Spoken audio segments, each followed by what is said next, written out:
ကိုလှုပ်တဲ့ကောင်းမကောင်းကံတွေဟာကိုယ်နဲ့အတူတကွာပါလာမှာ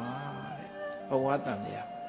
ရှောင်ပြေးလို့မရဘူးကိုလှုပ်ခဲ့တဲ့အလုပ်ဟာကိုယ်နဲ့အတူပဲရှိနေတယ်အမြဲတမ်းကိုယ်နဲ့အတူတကွာရှိနေသည့်အတွက်ကြောင့်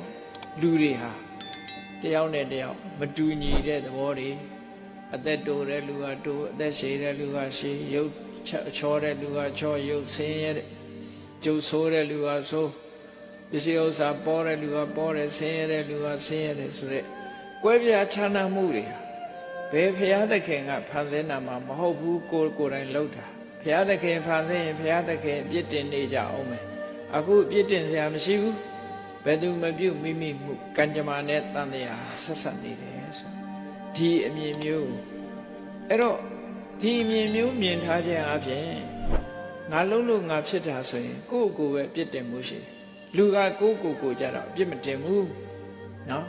လူဆိုတဲ့သဘောတရားတွေဟာတော်တော်ထူးဆန်းတယ်လူတွေဟာတော်အံ့စရာကောင်းမတော်တဆပကံလေးတစ်ခွက်ကိုယ့်ကြောင့်ကြကွဲတယ်ဆိုရင်မတော်လို့တယ်သူများကြောင့်ကြကွဲရင်နမောနမဲနိုင်တယ်လို့အပြစ်တင်နော်ဒီပကံလေးတစ်လုံး